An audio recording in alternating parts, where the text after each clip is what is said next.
Hello, my dear students. Good evening. So, after a short break, again we start today's session. In human reproduction, few small topics to be discussed. Today, we will talk about extra embryonic membranes. Note down all of you. Extra embryonic membranes. So they are also called fetal membranes. Fetal membranes. So in mammals, that means in humans, we can see that during early stages of embryonic development, you know very well that the cells are organized into two categories. So the first thing is inner cell mass, right? Inner cell mass.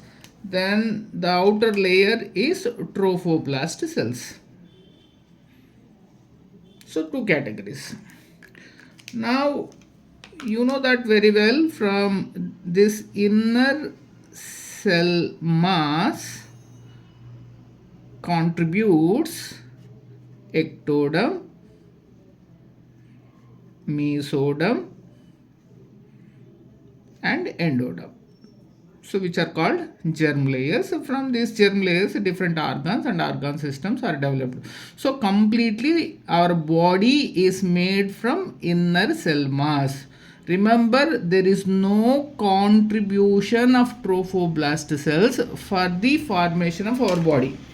Now, what these trophoblast cells do? Trophoblast. These trophoblast cells are used to develop to form four different layers, structures we can call. They are, note down, amnion,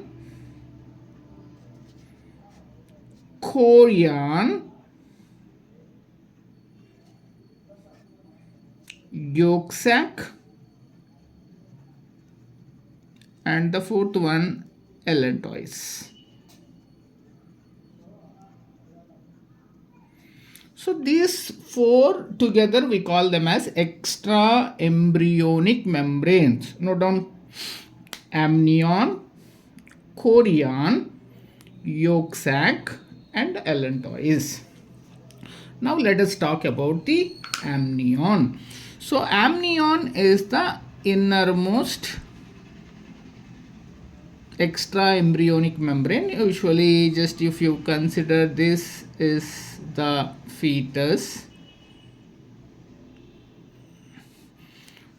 So this amnion is covering this fetus,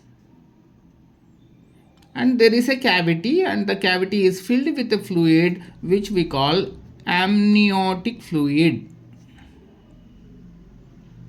Amniotic fluid. This amniotic fluid is formed from the fetal kidney and bladder. In a simple way, it is nothing but fetal urine. And in this, you know, it will help in the gaseous exchange, removal of waste material. For every 24 hours, this amniotic fluid is replaced, right? You know that there is one test called amniocentesis. So prenatal sex determination is done by a test called amniocentesis. For that, this fluid is taken with the help of a needle and syringe, and they will examine, because in this amniotic fluid you can find many fetal cells.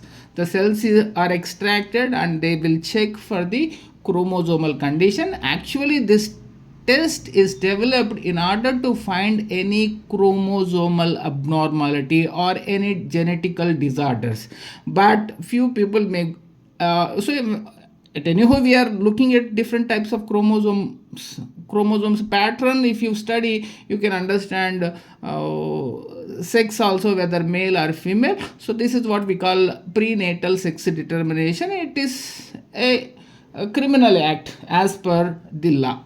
So prenatal sex determination should not be done in any hospital, right? Then, so amnion, it will help as a shock absorber. It basically, it is for the purpose of protection and also helpful for exchange of gases and removal of waste material, like that.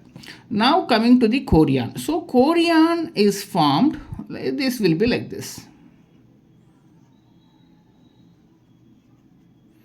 And this chorion primarily, so until the formation of placenta, it will take care of exchange of substances. It will provide nourishment to the growing embryo, and also it will help to remove the waste material. Once the placenta is formed, you know that even chorion, it is also involved in the formation of placenta.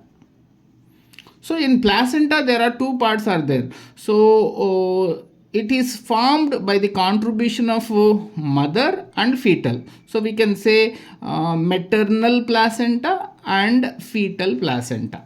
So we will discuss more details when we talk about placenta. Right, so chorion, up to the formation of placenta, it will help in exchange of gases, nutrients, removal of waste material. So that is what the function of chorion. Next, yolk sac. So out of these 4 extra embryonic membranes, this yolk sac is vestigial. You can consider that is very poorly developed, and you can see the yolk sac. Actually, yolk, we use the term to tell the reserved material in the egg. So if you look at the egg of birds, egg of reptiles, you can find lots of yolk. So when you look at the yolk sac of mammals, you don't find the yolk. So here, this is this yolk sac. It is helpful and it is used for the formation of blood cells up to 6th week. That's all. So after that, you know, spleen, liver, they are formed, they will take care of it. So basically it is a vestigial structure, and in primary stage it will help in the production of blood cells. Next, coming to the allantois, it is very close to the umbilical of the fetus. This allantois, it is a small structure and it helps in the formation of umbilical cord, especially the arteries and veins of the umbilical cord are developed from the allantois. This allantois is also helpful in the formation of blood cells. So this is all about different extra embryonic membranes or fetal membranes. Okay, we will meet again in the next video.